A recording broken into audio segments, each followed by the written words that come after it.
रहीम, ये आदम अलैहिस्सलाम के वाक़े का पार्ट 2 है, सबक 2।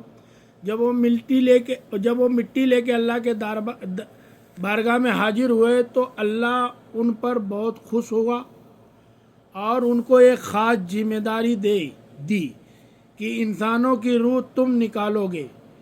फिर इज़राइल अलैहिस्सलाम ने अर्ज़ किया कि मैं इंसान की रूह कब्ज़ करूँगा तो उनके घर वाले मुझसे बहुत नफ़रत करेंगे। फिर अल्लाह ने फरमाया तुम इसकी फ़िक्र मत करो, मैं हर मौत के लिए एक अलग सबब बना दूँगा। कोई बीमारी से, कोई हादसे से, कोई बुढ़ापे से जाएगा, कोई तुमको इल्ज़ाम नहीं देगा। यह सुनकर इज़राइल अलैहिस्सलाम मुतमईन हो गए। फिर फरिश्तों ने अल्लाह के हुक्म से इस मिट्टी को मक्का के करीब एक पहाड़ी पर रख दिया। बरसात की बूंदों से वह मिट्टी भीगती रही, धूप से सूखती रही। कई साल गुजर गए। एक दिन अल्लाह की कुदरत से इस मिट्टी से आदम अलैहिस्सलाम का जिस्म बनाया गया। अल्लाह ने फरिश्तों को हुक्म दिया इसे जन्नत में ले जाओ। फरिश्तों ने हुक्म की तामील की और जिस्म उठाकर जन्नत में रख दिया।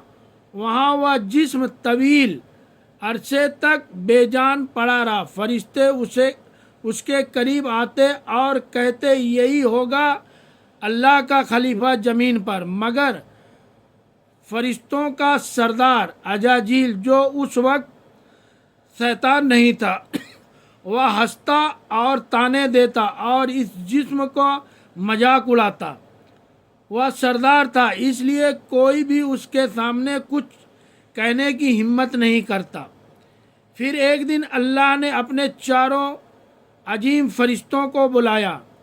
वो 4 अजीम फरिश्ते जिब्राईल अलैहिस्सलाम, मीकाईल अलैहिस्सलाम, इसराफील अलैहिस्सलाम, इज़राइल अलैहिस्सलाम, और कहा ऐ फरिश्तों, तुम अर्श अजीम पर जाओ और आदम अलैहिस्सलाम की रूह लेकर आओ, वह जिस्म में दाखिल कर दो। अल्लाह का हुक्म होते ही चारों फरिश्ते अर्श की तरफ रवाना हो गए और उन्होंने आदम अलैहिस्सलाम के रूह को एक कीमती हीरे जवाहरात के प्याले में रखा और आदम के साथ उनके जिस्म के पास ले आए। और आसमान पे सारे फरिश्ते खुशी से झूम उठे। हर तरफ नूर ही नूर था, मगर वही अजाजील, जिसको बाद में इबलीस कहा गया, अल्लाह के इस फैसले से खुश नहीं था। फिर अल्लाह के हुक्म से रूह जिस्म के करीब ला के रखी गई और अल्लाह के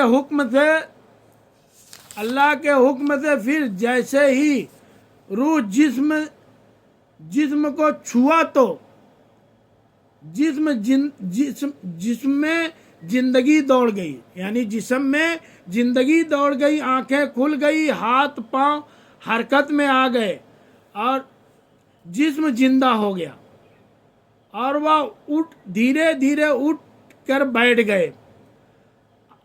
और जैसे ही वो उठकर बैठे, उनकी ज़बान से पहली सदा निकली अल्हम्दुलिल्लाह।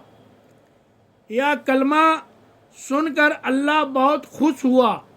आदम अलैहिस्सलाम ने पहली नेमत मिलने पर शुक्र अदा करने के लिए 2 रकात नमाज पढ़ी। जब नमाज मुकम्मल हुई तो एक अजीमुस्शान तख्त लाया गया और अल्लाह के हुक्म से आदम अलैहिस्सलाम को उस पर बैठाया गया और फरिश्ते चारों तरफ अदब और मोहब्बत से झुके हुए थे। फिर अल्लाह ने फरिश्तों फरमाया ऐ मेरे फरिश्तों, आदम को इज्जत दो और उनको सजदा करो। अल्लाह का हुक्म होते ही सारे फरिश्ते गिर पड़े। चारों तरफ नूर ही नूर था।